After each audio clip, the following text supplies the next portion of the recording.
Good evening, everybody, and welcome to Todd Shan's SharePoint Netcast number 166, recorded live in front of a live studio audience here at SPTechCon on... Yes. That didn't take much prompting at all. Are they still awake out there? Yeah. This was recorded live August 12th, 2013, on location in Boston at SPTechCon. I'm your host, and in person, Todd Klindt, and I've got a sidekick here, my official sidekick. Why don't you introduce yourself to the folks at home? Hello, Shane Young here to keep Todd honest tonight. Yep. And Shane, my sidekick, we both work at Rackspace, the folks that make this whole thing possible. Yep. Bought me the fancy microphones, Too Quiet, and all that kind of stuff. And we've got some cool stuff out there. Tell them about SharePoint.Rackspace.com, Shane. My new baby, yes. So we've spent the last, 7 years, it feels like. It does feel like a long time. Retaking our website back over from the other guy. So SharePoint.Rackspace.com is running on SharePoint 2013. We've incorporated this pretty cool Metro UI style. I don't think we can call it that. What can I call it? The Windows 8. Yes, the modern, not Metro style. We have lots of boxes. Boxes, squares. Squares and rectangles in a mismatched shape and pretty colors. Yeah. So it's pretty fun, though. It's good. It's exciting to get it up on SharePoint again. We're not running on whatever platform. There's some Easter eggs out there that no one's found yet. I did not know that. Yeah, you didn't even know there were Easter eggs. So we're pretty excited about the new website. That's pretty cool. Yeah, so go out there. And if they go out to SharePoint.Rackspace.com, what great things are waiting for them? Is that 45-day trial? Web pages. 45-day trial? Yes, 45-day trial. All the training. Have you talked to them about the online training class you're going to be teaching? A little bit, but by all means, I'll brag about myself later, but go ahead and brag about me now. So this is the point where I brag about you. So Todd will be doing his SharePoint 2013 class online. We'll include the labs. All the labs will be done out in the cloud. Todd will still support you. The cloud. Yay, cloud. We've also got in-person classes. Stephen Wilson teaches those, but you've got the 2010 admin class in Des Moines coming up in Iowa. Yeah, yep. I'm still not convinced it's a state. I won't be there. He's flown over it, but he's never actually set foot in the state. I think you can't. I think there's legal. But if you guys would put the little dots, just like my map had, so when I fly over it, I'd see the little dots. See the big I and the O when you come over. Yeah. We'd. So lots of good stuff. We've got the hosting stuff, the services, all the normal stuff. But I think the cool new stuff is the training and the Easter eggs. Yeah. So that's, and again, go out there. They, the folks at Rackspace make all this possible. They keep food in my belly, a roof over my head. So by all means. Speaking of food in the belly. Would you like to tell the audience about our experience right on the next door? Yeah. So, I don't know if you guys know, but Todd and I are pretty pedestrian eaters. We like meat and potatoes, and that's about it. Yes. So we've had. I like cheese. I've got wide horizons. I like. But you don't eat green stuff. I eat green stuff. That's true. So it's kind of a trade-off. But so Todd and I have eaten a lot of fancy steaks over the years. The Capitol Grill here on Bolston Street, about 15 feet that way. It has one of the greatest steaks I've ever had in my life.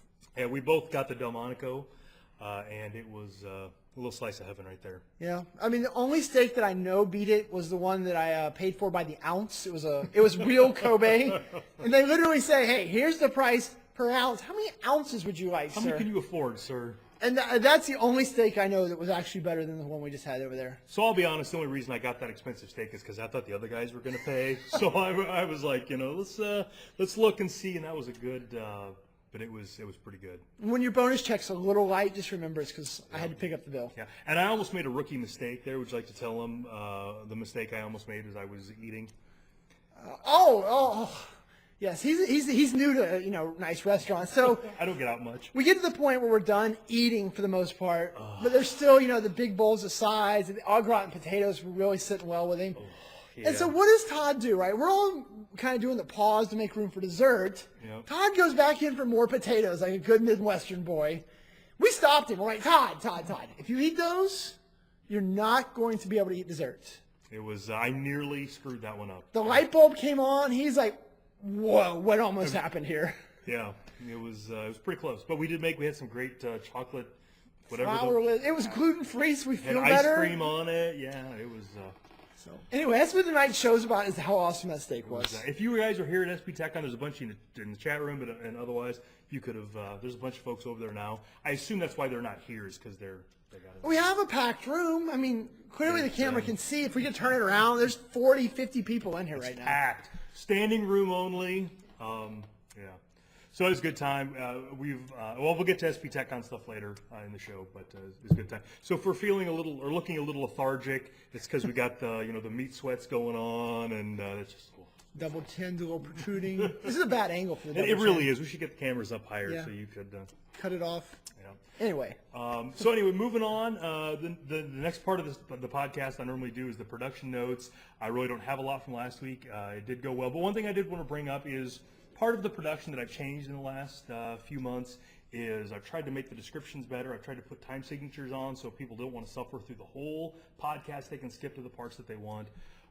And also, when I started publishing it on YouTube, and if you put a time signature in the description, if you click it, it'll take you right to that place in YouTube. Fancy. Pretty cool. I didn't know that Justin told me about that. The puppy. Yeah, and so the links and all that, I've looked at podcasts that I like and tried to steal their good ideas. But part of that has been keeping meticulous track of all the notes and what time I say stuff so I can go and put the lower thirds in and all that. Yep. And I kind of got a lot going on. You can see how everything's going here. I got lots of windows. And so this wouldn't be possible. We got one person who makes this possible. That's Lori Gowin. So I wanted to give her a shout. You want to come up and get on camera? Come on, Lori. And say, come on up here. Say, Lori. Well, you can take a note. I got my 1 minute of fame. Yep. So if you want to come up and Be sure to project. yeah, Sorry, speak from the belly. So Lori is from. Yeah, have a seat. Oh, I get to sit. You gotta cut them up with Todd, really. Yeah. So she's from Alabama and I'm in Iowa, so we've Yes. never been in the same place doing No. this thing. So go ahead and say hi to everybody. Hi. This is Lori, the official note taker. So if you've ever clicked the time signature in the YouTube one or clicked the link or any of that kind of stuff, it's all because of her hard work. Every Monday she logs in, takes notes, emails them to me. So I just wanted to give a public shout out and thank you for that. It's fun. Yes. So Hi. Thank you. Thanks, Lori, for all your hard work. Hopefully she got my seat warm. Oh, yeah. Yeah, you can watch yourself in the delay. Now get back to work. Yeah, and so the delay. All right, so the production notes, everything last week went pretty well. This one's obviously going to be a little weird because I'm not using the right equipment and all that. The audio was a little low. I'm working on that. We got some stuff. That'll get better. So now onto the topic. So the first thing I want to bring up, we're at SPTechCon. There's a few folks here. We have a few folks from Canada. We got a bunch in the chat room now. We got Vlad, we got Brian from Canada. But Joanne Klein, one of our premier Canadian viewers, is in the audience. And Joanne was kind enough to bring me a care package from Canada. So it's in a Canadian bag, got the maple leaf and all that. Yep. And it's got a bunch of cool stuff in it. So I wanted to publicly say thanks to Joanne for all that. You didn't need to do that. But I got some good Vancouver Olympic gloves. You can see them. Can I wear these? Yeah, absolutely. I'm really going to wear them. I don't know what to Yep. tell you. Got some maple cookies. I was hoping when she brought the bag up, I'm like, there's got to be maple syrup or something there. We got maple syrup cookies. Got some other stuff, some jam of some sort. This is from your home province, some Saskatoon berry. What's a Saskatoon berry? Is that anything I would recognize? Like a blueberry? Code for moose poop. Yeah. Is it just like Rocky Mountain? I'll have you try that first. Some candy bars, some authentic Canadian things. So thank you, a public thank you to that. You didn't need to do any of that. Oh, it's got maple leaves on the inside. That's awesome. That's good stuff. Those are warm. I mean, they're mittens. They're not messing around American stuff. This is the good quality stuff, huh? Canadian stuff. Someone out there with my snowblower. That's awesome. So it's good to be able to meet up with people.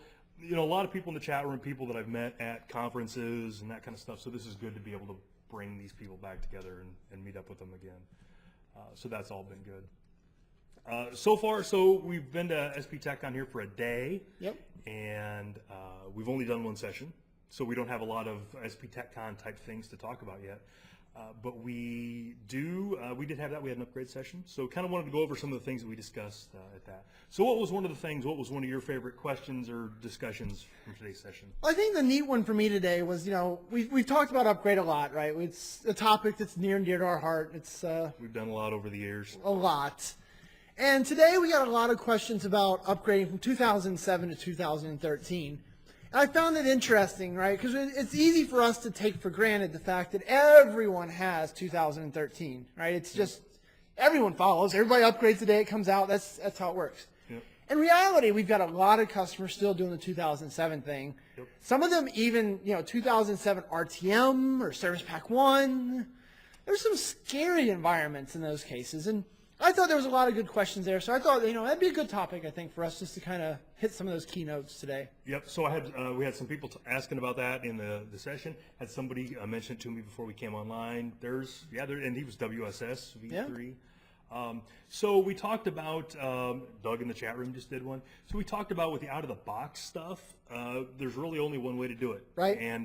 And if you've got 2007 Service Pack 2, then you've got 2 steps. Dump it into 2010, dump it into 2013. If you've got something less than Service Pack 2, then you got an extra step where you have to bring it into a 2007 Service Pack 2 farm, 2010, 2013. Yeah, do you get confused sometimes? Yeah. So that was, so obviously if you have an RTM farm, you could put Service Pack 2 on it, but that scares a lot of people. Yeah. And the other thing with that is, if you're doing that, you're probably doing it in production. Yeah. Whereas if you're bringing it into a Service Pack 2 farm, potentially that's a test farm somewhere. So you're bringing your data out, copying it over. It's a little safer operation. Because what happens if you put a Service Pack 2 on and break something? Something's just broke. Something's just broke. There's really no other way to put it. There's no way out. So, and that's going to dovetail into another discussion we talked about going from classic to claims. Right. What our guidance is on that. So content goes over pretty well from 2007 RTM or Service Pack 2, 2010, right. 2013. We've had some people, some services. So it's been a while since we've really focused on 2007 to 2010 upgrades, but there is one service app that we can bring forward. User profiles. User profile service. I had to think about it. Yeah. It's not in the notes. And we've got, so 2007 had this monolithic SSP that had everything in it. Yep. And if we take that SSP database and bring it into 2010, it's like a butterfly coming out of a cocoon. It becomes a user profile service profile database. And then we can take that from 2010 to 2013. But other, search and whatever else 2007 had, I don't even remember anymore. Excel calculation. BDC back then, right? Was it? Yeah, BDC back then. Yeah. None of that stuff we can upgrade. We can't bring any of that forward. So Vlad in the chat room is asking, for upgrade purposes, is there any advantage of going 2003 over 2002 on 2007? So Vlad, I would say the answer is absolutely yes, right? So the way that I look at the upgrade cycles when it comes to patching, especially with 2007, was Service Pack 2 was kind of their line in the sand. They said, okay, that's what you've got to have to upgrade. We all know that. And so 2007 Service Pack 2 and 2010 RTM were kind of written in tandem, right, to kind of get it to the same baseline. So that's why that was the minimum upgrade points.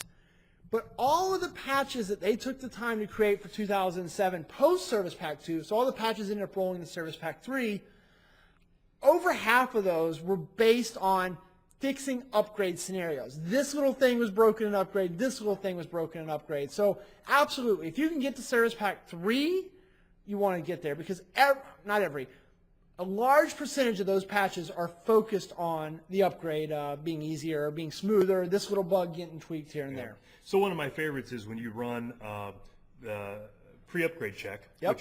which first showed up in SP2. So that's how we know whether we're at the right level if pre-upgrade check is there. If you run the SP2 version, it's giving you the sizes of databases. It's in bytes. So you've got like a 50 gig database and the number's that long. That was one of the things that they fixed in a cumulative update. They made that pre-upgrade check. Another one was content databases showing schema errors. That weren't. Every database had schema errors. That was a bug in pre-upgrade check.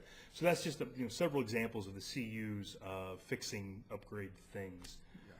Now I would also, I don't know, it depends on, so whenever you put a patch on, there's a risk. So if you've already got Service Pack 2, I don't know that I would tell people to put Service Pack 3 on unless they're, things are pretty vanilla.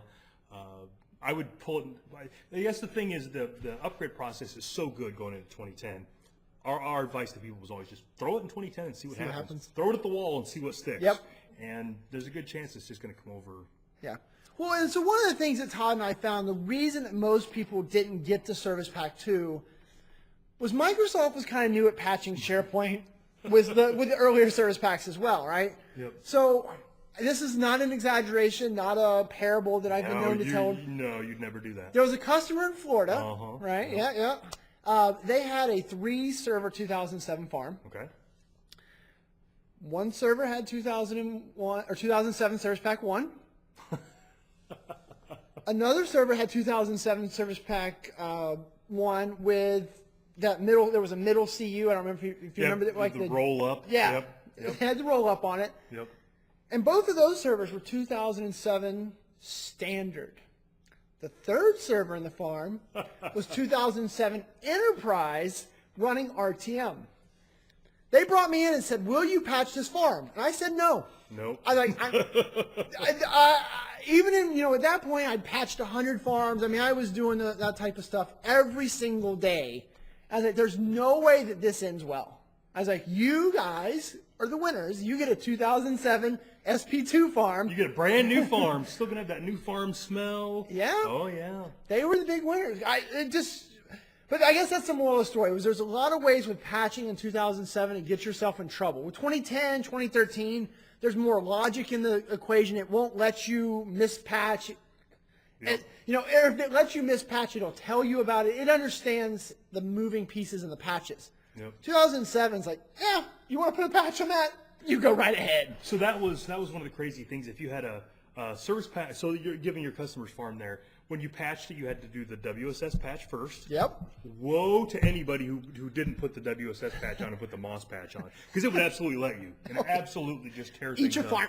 Yep. The other thing is that you could run the configuration wizard. So you have patch 1 of 3 servers, run the configuration wizard, upgrade all your databases. Now the other 2 can't get to them. It was so terrible, very bad things. So 2010 catches all that. You try to run the configuration wizard. Oh, and then if you did have all the patches, there was this piece where you would run the configuration wizard to one part, and then it would tell you to stop, and go to another server, and then that one would come up and tell you to stop, and you'd go to the third server, and it would tell you to stop, and then you could go back to the first server. I mean, it was like a synchronized swimming thing. With 2010, it catches you if you don't have all the servers patched. It stops you, tells you which server doesn't have which path or patch, and gives you a link to download the patch. The link is the nicest part. That's a good touch. That's nice. And then if you get them all together, get them all patched, you can run the configuration wizard all at the same time and just walk off. It'll button itself up. So you're right. They did learn a lot about patching between 2007 and 2010. So that's good stuff. But moving from 2007 to 2013, we've had, so I guess, I don't know what the thing was that Joel and Mark Miller were going to do. They're going to discuss upgrades. I don't know what it was. But they were talking about, Mark was saying, well, you shouldn't upgrade if you're already on, if you just moved to 2010, you got to train all your people and all that. And we were thinking, well, if you just got to 2010, put 2013 on and train them once and be good for a couple of years. Yeah, I agree. Just, rip that Band-Aid off and make it go So Doug has a great question here. Well, so if my 2007 farm has a bunch of servers and my 2013 farm's going to have a bunch of servers, what does my 2010 farm need to have? One-hit wonder, Doug, will work just fine.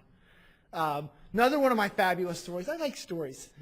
I had a customer who their production environment was so bad that it actually couldn't run a database upgrade. Their disk I/O on SQL was so slow that an upgrade of like a 75 gig database just kept failing over and over again. Literally took their database, put it on a USB drive, copied it to my laptop, right, my little SSD hard drive, popped it into my crappy Contoso VM, upgraded it in like 20 minutes, put it back on the hard drive, and handed it to them so they could attach it to their production environment. So absolutely, Doug, to your question, those middle grounds that you land in, they can be one-hit wonders, they can be mega scales. Yep. If you get really tricky with the one-hit wonders, you will get the 2010 farm and the 2013 farm attached to the same SQL server. Oh, that's an advanced move. That's an advanced move. You want to make sure you stretch before you do that and get every, that's... Well, you're pretty limber these days. I can touch my toes and all that. I've been practicing. But with that, though, so what we will do, right, you attach you copy the database from 2007 to 2010 SQL server. You attach, you do your thing, it upgrades the database. You detach it from the 2010 farm. It's already on the production SQL server. You attach it from the 2013 farm. It cuts out hours of just moving files around for you. Yep. And there's a good chance your 2013 SQL Server is higher in spec. You got the most I/O there, so it's going to cut down the window. So, but that's, like Todd said, that's crazy stuff. So we talked about the UPS upgrade and user profile thing. So one of the things we've seen is if you bring that 2007 database into 2010, all you need to do is the attach. So the big stinker with the UPS in 2010 was getting that sync service to start. Right. So if you bring that 2007 database into 2010, create that user profile service, get the database upgraded, you're done. You're done. You don't need to deal with the sync service. You don't need to deal with any configuration. Shut it down, attach it to 2013, and you're golden. No chicken bones, no. I mean, you can if no you want to. deities, nothing. And maybe in 2013 you'll need that.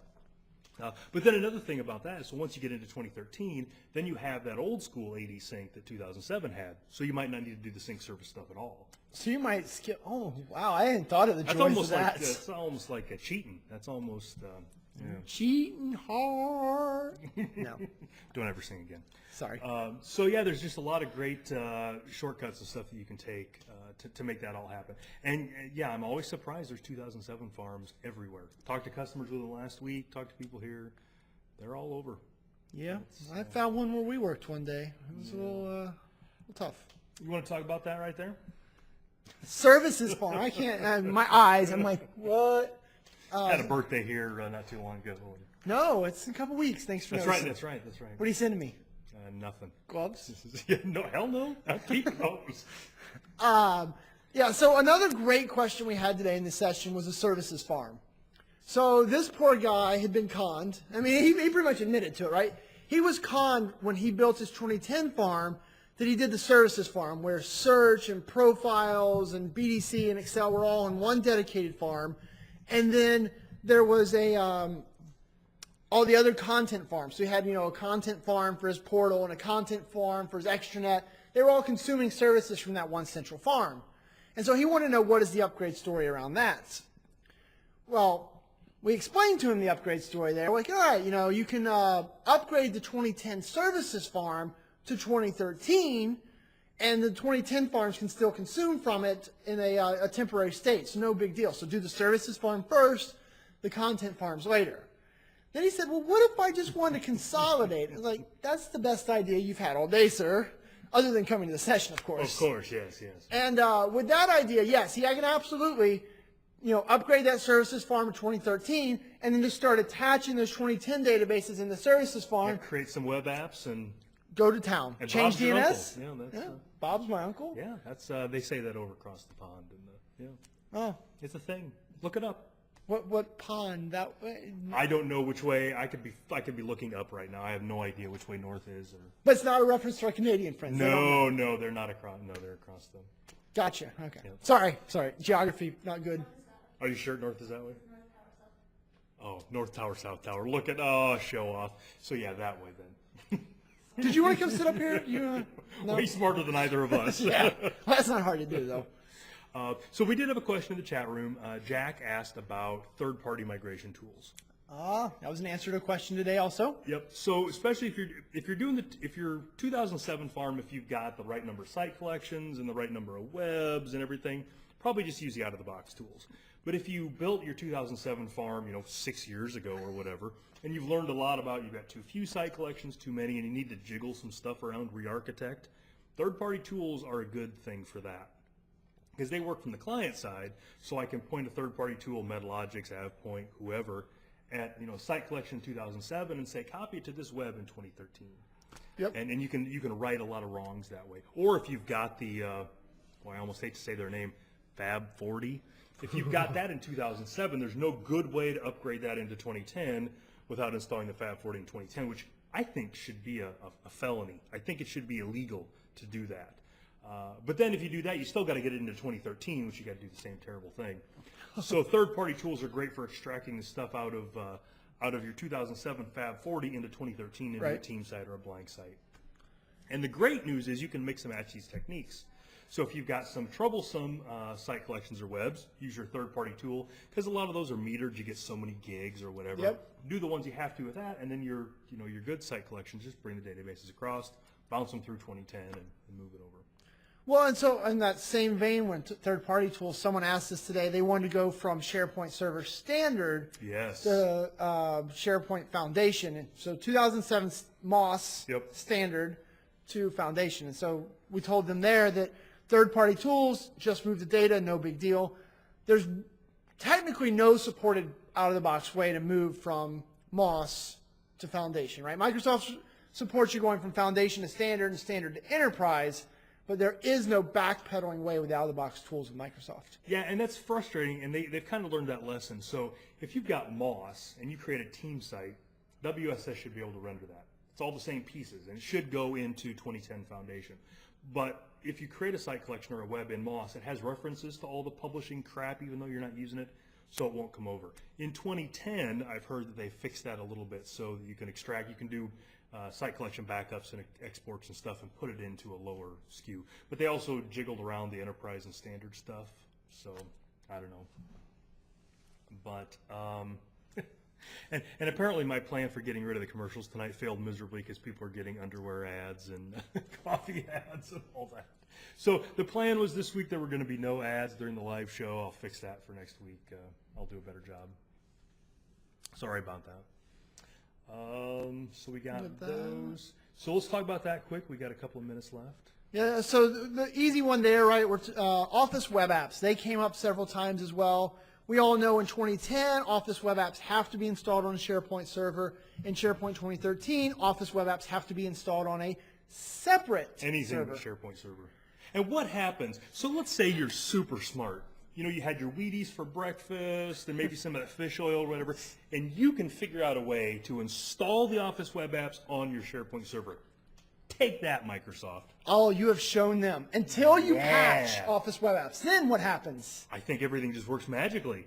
You get to show them again. Or because Office web apps feel like they control the whole server, and Microsoft begged you not to do the smart thing you did with your fish oil or fish bones, whatever it was, it will actually blow away everything inside of IIS and re-provision IIS. What other product that would be running on that machine likes to have things in IIS? Does that make SharePoint mad when IIS goes away? Have we done that? We've I probably done that. that. Yeah, absolutely. We probably have done that, yeah. So, yeah. So just because you got it to work once doesn't mean you've won. Doesn't mean you've... and like you said, the patching process for the Office web apps is an uninstall and a reinstall. There's no bit that it's all... Patching OAs, I'm glad it hasn't came up much yet because it doesn't sound fun. It's kind of rough. All right, that's good.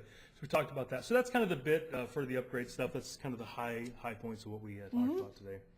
So, and if you've got any questions or any upgrade horror stories, you can hit me up on Twitter at Todd Klindt or email todd.klindt@rackspace.com. One other thing, so we were busy today doing the sessions and stuff and planning for our lightning talks, and then sitting next door and having that south of us at that steak place. So we didn't really, I didn't get a chance to go out and look at a bunch of content, but I did want to mention one blog post that I see that came out this last week. Microsoft has released a Technet white paper on shredded storage for SharePoint 2013. What is shredded storage? Well, it's a lot like snake oil. I think that was its code name. You know how different things have had code names. I think snake oil. So it's this idea that within versions of a document, SharePoint stores these documents in shreds, so that or shards, I guess it calls them. And when you update a new version of the document, it just changes. It just saves the deltas. So it's a space-saving thing. Turns out it's maybe not as great. It works awesome for Office documents and crappy for everything else. Actually increases storage space because of overhead. Is it a V1 product? Is that what you're telling me? It feels like it wants to be a V1 product. Someday, if it eats its vegetables and says its prayers at night, it'll be a V1 product. Gotcha. But Bill Baer, a friend of ours, put out this white paper. I haven't read it yet. I just saw that it was out there. But he's going to talk a little bit about shredded storage and how it works and all that. Shredded storage always makes me think of Teenage Mutant Ninja Turtles with Shredder, right? That's what I hear when you say shredded storage. I hear you say Shredder. Yep. So Shane and I will read that, digest it, and then next week I'll have a full report on it about the good, the bad. You read it, I'll take the cliff notes. There you go. But that's good. That topic comes up all the time. We get asked about shredded storage all the time, and so. those are the main topics we have to talk. Does anybody in the audience have any topics that you guys want to hear us talk about? Anything that we've spurred on or anything you've got questions about? Anybody want to try to stump Shane? 4 is the answer. Yeah. Obviously never read any Douglas Adams here. All right. Anything else? All right. It sounds like we've answered all the questions. I mean, waxing poetically here. I don't know. So now for the shameless self-promotion part. I'll take a nap for this part. Well, so tell them about the first one. Our SharePoint 2013 Professional Administration book. The greatest book on the planet. Yep. Show of hands, who here in the room has? Yep. Joanne's got one, but she's busy. You have the 20. You can have credit for the 2010 one. Yeah. 800 pages of just pure SharePoint goodness. Is gold from 2010 one. You got 2010 one. All right. So you're saving up a couple bucks every week. We're giving away 25 tomorrow at 6. And we're hoping for that tomorrow. You need to get in line about 5:30. Yep. I'm not exaggerating. The lines kind of get a little freaky. People gave away free stuff. Just tell them I sent you. Yeah. So it's so 800 pages, start to finish. Every page is just gold. Every one of them. Except Steve's pages. Steve's pages aren't that great, honestly. He's I don't know why we keep letting him in. This is the 3rd time we've done that. Because he writes a third of the book. That's right, he does, doesn't he? That 800 pages. Yeah. But good stuff. We're going to be giving away free here. If you're at SPTechCon, 6 o'clock, show up at 5:30 to kind of get in line. Yeah. And then otherwise, you can buy them at whatever your local booksellers. You can also go to toddklindt.com/pro SP2013 admin and find out about the book, and you can order one from me. I'll send you an autographed copy. All that. Good stuff. And I'll write terrible, despicable things about Shane. That's true. So as always, I just copied my notes forward from last week. Yep. And one of the things was the webinar that I did last week, which is now not... No, the recording's available. So if you go to sharepoint.rackspace.com/webinars, should be a link to all the recordings. Yeah. And so even if you missed the PowerShell webinar that I did last week, and my condolences if you did, because it was stellar. It was amazing. But the good news is the recording's out there. So you can go to the same link, the registration link, watch the recording, and I've got notes. People in the chat room are just fawning over how great it was. Mitch is saying that it changed his life. It really was a big deal. So I think the best one last week was the simplest one. Well, see, I would agree or disagree, but I heard no one showed up for yours, so nobody really knows whether yours was better or not. But there's a recording. Lori Gowin was there, so I don't want to hear about it. And Lori, how did it sound? How much of it did you actually hear? Oh, she saw the world's greatest slide.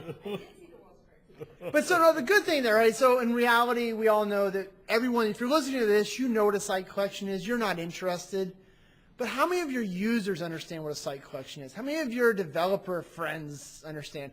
They're the people that I made this recording for. So you guys could use it and send the links back. Hey, dummy, watch this before you ever speak to me again. It's all about terminology. Yeah, it's good stuff. So yeah. Shut it.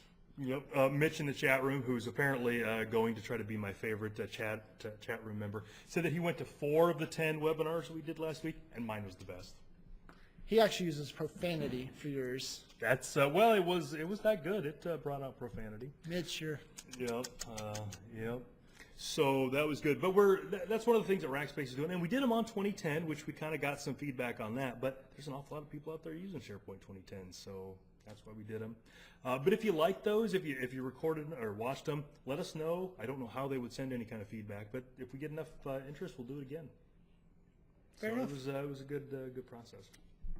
So the next thing in the list, SPTechCon. So that one's kind of So the next thing we got going on is I'm going to be doing some online SharePoint 2013 training in September. Should be fun. Yep. So it's going to be 5 days. It's 3 hours a day, 3.5 hours a day, something like that. And then we're going to give you the lab materials. You'll have your own cloud server in Rackspace's cloud to go in and hybrid cloud. You're supposed to say hybrid cloud. Hybrid cloud. What's is that? I don't know. Just say it. Powered by a Prius. And then you have your labs there, and you can do all that. Keep your hybrid cloud machine up for a while. So if you want to sign up for that, you can go to sharepoint.rackspace.com. There's a training link in there, and you can sign up for that. And the other thing is the next week I'll be doing SharePoint 2010 training in beautiful, one of the most popular vacation destinations in all of Polk County. Des Moines will be doing training there on SharePoint 2010. So, Trevor wants me to click a link. Is he going to rickroll me here? That's, we'll see. That would be funny. So, No. why is my, those must be old ones, huh? Yes. Rackspace.com/webinars. Yep. So Trevor, that is not the place. So we'll get that in the show notes. Lori's scribbling furiously over there. We can see she's putting pen to paper and making all this That one, the happen. table's shaking. Yeah, well, that's my leg also. So yeah, it's all good. But sign up for that kind of stuff. That's good. Those are not free, but they're worth every penny. So thanks everybody for this. Good times. It's good to have an audience, meet some folks, Yep. get some feedback. Next week I should be doing it back from my basement with I missed my flag over in the corner. I will not be in your basement next week. We'll so see. I'm working on that. I'm talking to your wife and see if I can take Shane home with me. You should talk to your wife. She invites me. I might come. Hey, wait a minute.